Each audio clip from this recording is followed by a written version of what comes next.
Hello viewers, రాష్ట్రంలో జరుగుతున్న కొన్ని ఘటనలు లేదా వైసీపీ నుంచి వస్తున్న విమర్శలను క్లియర్ చేసుకునేందుకే టీడీపీ చాలా శ్రమపడాల్సి వస్తుంది.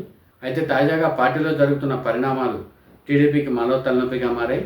తిరువూరు ఎమ్మెల్యే కులుకుపూడి శ్రీనివాసరావుకి విజయవాడ ఎంపీ కేశినేని చిన్నికి మధ్య ఉన్న విభేదాలు మరోసారి బయటపడ్డాయి. సాధారణంగా ఇలాంటి భేదాభిప్రాయాలు అటు పార్టీ వేదికల మీదనో లేదా కొన్ని సమావేశాల్లోనో బయటపడతాయి.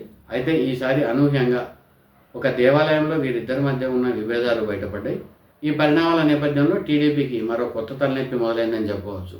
గంపలగూడెం మండలం నెమ్లి శ్రీ వేణుగోపాల స్వామి ఆలయ బ్రహ్మోత్సవాల్లో భాగంగా శ్రీవారికి పట్టు వస్త్రాలు సమర్పించేందుకు కేశినేని చిన్ని అక్కడికి వచ్చారు. ఆ ఉత్సవాలకు స్థానిక ఎమ్మెల్యే కులుకుపూడి శ్రీనివాసరావు కూడా హాజరయ్యారు. కేశినేని చిన్ని ఆ పట్టు వస్త్రాలను స్వామివారికి సమర్పించేందుకు తలపై పెట్టుకుని వెళ్తుండగా కులుకుపూడి శ్రీనివాస్ ఆ పట్టు వస్త్రాలను లాక్కున్నారు, తానే సమర్పించారు. అయితే ఈ ఘటన జరిగిన వెంటనే కులుకుపూడి శ్రీనివాస్ని అడ్డుకునేందుకు కేశినేని చిన్ని వర్గం ప్రయత్నించింది. పరిస్థితి అదుపు తప్పుతుందన్న ఉద్దేశంతో పోలీసులు జోక్యం చేసుకున్నారు. దీంతో పరిస్థితి అదుపులోకి వచ్చింది. అదే సమయంలో ఆలయ అర్చకులతో కొన్ని అంశాలను కులుకుపూడి శ్రీనివాస్ ప్రశ్నించారు. అక్కడ ఉన్న స్థానికుల సమాచారం ప్రకారం ప్రోటోకాల్ను ప్రశ్నించారని కొందరు చెప్తున్నారు. అంటే సాధారణంగా ఏ ఆలయంలో అయినా స్థానిక ఎమ్మెల్యే పట్టు వస్త్రాలు సమర్పిస్తారు. అంటే తిరుపతి, ఇటు యాదగిరిగుట్ట, శ్రీశైలం ఇలాంటి ప్రధాన ఆలయాలు వేరు, స్థానికంగా ఉండే ఆలయాలు వేరు. మంగళగిరిలోనూ నారా లోకేష్ పట్టు వస్త్రాలు సమర్పిస్తారు. ఆ క్రమంలోనే తిరువూరు నియోజకవర్గ పరిధిలో ఉన్న నెమలి శ్రీ వేణుగోపాల స్వామి ఆలయంలో ప్రోటోకాల్ ప్రకారం తమ ఎమ్మెల్యే కులుకుపూడి శ్రీనివాస్ మాత్రమే పట్టు వస్త్రాలు సమర్పించాలని, అయితే కేశినేని చిన్ని వర్గం బలవంతంగా పట్టు వస్త్రాలను సమర్పించేందుకు ప్రయత్నించిందని, అందుకే కులుకుపూడి శ్రీనివాస్ ఆ పట్టు వస్త్రాలను లాక్కున్నారనే అభిప్రాయం కూడా వ్యక్తమవుతుంది.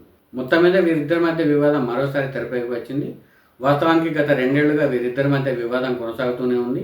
తనకు టికెట్ ఇప్పించేందుకు కేశినేని చిన్నికి 5 కోట్ల రూపాయలు ఇచ్చారని కులుకుపూడి శ్రీనివాస్ గతంలో ఆరోపించారు. అంతేకాకుండా గంపలగూడెం మండలం టీడీపీ అధ్యక్షుడు మానకొండ రామకృష్ణ అనే వ్యక్తి పేకట ఆడుతూ పోలీసులకు పట్టుబడిన సందర్భంలో ఆ ఫోటోను స్వయంగా తానే సోషల్ మీడియాలో పోస్టు చేశారు కులుకుపూడి శ్రీనివాస్. ఆ తర్వాత కూడా ప్రతి సందర్భంలోనూ అంటే అటు పార్టీ పరంగా జరిగే కార్యక్రమాల్లో కావచ్చు, లేదా ప్రభుత్వ పథకాలకు లబ్ధిదారుల ఎంపిక విషయంలోనూ కావచ్చు, వీరిద్దరి మధ్య 2 వర్గాల మధ్య విభేదాలు మాత్రం తరచూ జరుగుతూనే ఉన్నాయి. అయితే ఈ వివాదాలకు చెక్ పెట్టేలా టీడీపీ పార్టీ ఇప్పటికే ఇద్దరిని పిలిచి చర్చించింది.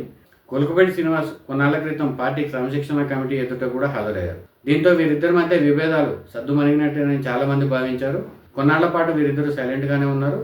అయితే తాజాగా జరిగిన ఘటన నేపథ్యంలో వీరిద్దరి మధ్య వివాదం అలానే ఉందనేది స్పష్టమైంది. అంతేకాకుండా వీరిద్దరి మధ్య వివాదం పార్టీకి కొత్త తలనొప్పిగా మారిందనే అభిప్రాయం పార్టీలోనే జరుగుతుంది. మరి ఈ విషయంలో పార్టీ ఏ విధంగా స్పందిస్తుంది, వీరిద్దరి మధ్య ఉన్న వివాదాన్ని ఎలా పరిష్కరిస్తుందో చూడాలి.